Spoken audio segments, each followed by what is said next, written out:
अस्सलाम वालेकुम वरहमतुल्लाहि वबरकातुहू। हाजिर है एक नई जड़ी बूटी के साथ। आज की जो हमारी जड़ी बूटी है उसको मगा कहते हैं आम जबान में।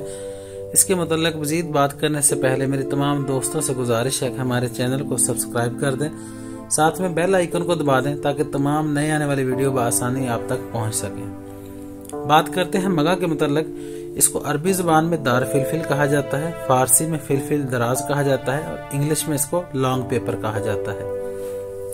ये एक बेलदार बूटी का फल है जो शहतूत की मानिंद होता है। जब ये फल पक जाता है तो स्याह रंग इख्तियार कर जाता है। इसकी जड़ को पिपला मूल कहते हैं। इंशाअल्लाह नेक्स्ट वीडियो पिपला मूल के मुताल्लिक बनाएंगे। इसकी बेशुमार फायदे हैं। ज्यादातर ये मुकव्वी दिमाग के लिए इस्तेमाल होता है, मुकव्वी मैदा के लिए इस्तेमाल होता है और मुहर्रिक बा में इस्तेमाल होता है और इखराज बलगम के लिए बहुत बेहतरीन चीज़ है। हुक्मा हजरात इसका सफ़ूफ तैयार करते हैं या इसको मजूनात में नुस्खाजात में शामिल करके इसे इस्तेमाल कराते हैं। और ये सर्द बलगमी अमराज के लिए बहुत ही मुनासिब चीज़ है। मसलन सर्दी को ऐसा अगर बलगम आपके अंदर बन जाती है सीने के अंदर, या और कुछ बीमारियां जो सर्द की वजह सर्द मिजाज की वजह से बन जाती है, उसके लिए बहुत बेहतरीन चीज़ है।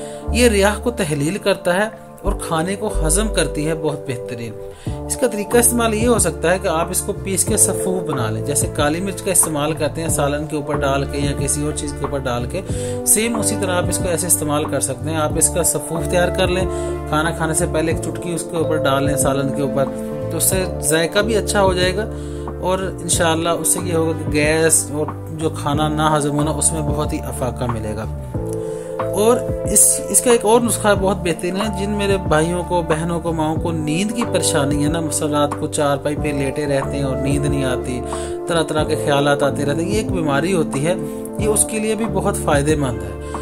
उसको आपने इस्तेमाल कुछ ऐसे करना है कि इसका आपने सफ़ूफ तैयार कर लेना है। अगर फिलफिल दराज यानी मगा 50 ग्राम है तो इसके अंदर आपने 50 ग्राम ही मिश्री ऐड करनी है, ठीक है। इन दोनों का सफ़ूफ तैयार कर लेना है। तो इसको इस्तेमाल कुछ आपने ऐसे करना है कि दिन में 3 से 4 बार आपने इसकी चुटकी लेनी है और ज़ुबान के ऊपर रख लेनी है, ठीक है। उसको ऐसा ऐसा निगल लेना है, यानी कि पानी के साथ इस्तेमाल नहीं करना। ऐसे ही आप 10 से 15 दिन मुसलसल इसका इस्तेमाल करें इंशाअल्लाह। सफ़ूफ का इंशाअल्लाह अल्लाह ताला के हुक्म से आपको जो नींद ना आने की बीमारी है ना, वो इनसे रफा हो जाएगी इंशाअल्लाह। और इससे आपके मैदे को भी तकवीयत मिलेगी, आपका खाना अच्छे से हजम होगा, आपके जिस्म में गैस नहीं बनेगी इंशाअल्लाह, बहुत ही इससे अफाका होगा। ये एक मुजर्रब नुस्खा है मुरक्कबात का और ये हज़ारों सालों से चला आ रहा है। अगर वीडियो पसंद आई तो ज़रूर लाइक किया करें, दोस्तों के साथ शेयर किया करें।